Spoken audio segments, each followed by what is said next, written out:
morning, and then 4 more events this afternoon here and in Shannon County and in Texas County, and back for something in Springfield this evening.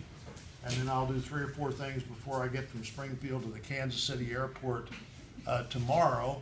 And that might be vacation, depending on how you view it, but you wouldn't want to suggest that other people doing that all the time in the month of August. I missed the state fair lunch that I have every year with the Farm Bureau for the first time in 6 or 8 years this week. But on that same day, we confirmed 2 lifetime Court of Appeals judges who are young and conservative and healthy. And we're going to get way down the process of confirming another Supreme Court justice this month, so that we can actually then get that all finished up next month. I think we're going to get that done very close to the beginning of the new session of the Supreme Court.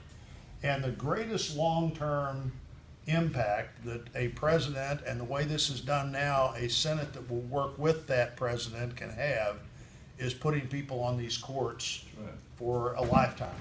You know, Judge Gorsuch, the Supreme Court seat we filled last year, the one we refused to fill in 2016, 29 years from now will be younger than 3 of the judges he was serving with last month, and 2 of the judges he's serving with today. And both Justice Scalia and Justice Kennedy, appointed by Ronald Reagan, were on the court for 30 years. And in Scalia's case, 13 of those 30 years were years after the guy that appointed him died. 26 years after he left the White House, but 13 years after he died. And in Kennedy's case, 15 years after Ronald Reagan died, before he leaves the court. So the long-term impact of that, and you know, at the point of why the court matters because if you have judges there that, like the ones we're trying to put on, that believe the job of a judge is to read the law and read the Constitution and determine what it says, not what the judge thinks it should say, is 180 degrees different in how you look at this.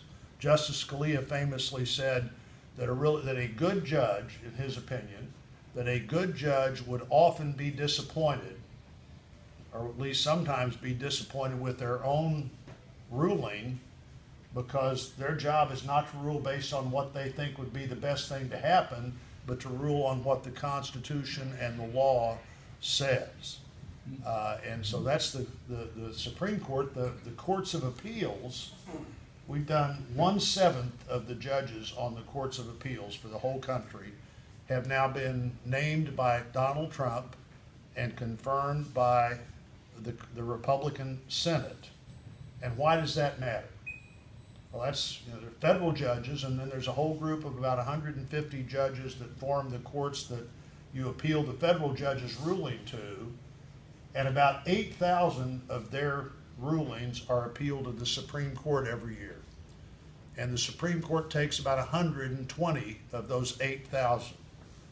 So that would mean, see, we went to high school, we were in high school together, that would mean that 7,820 of those cases, or 80 of those cases, are decided by those courts of appeals judges, and that becomes the case law until the Supreme Court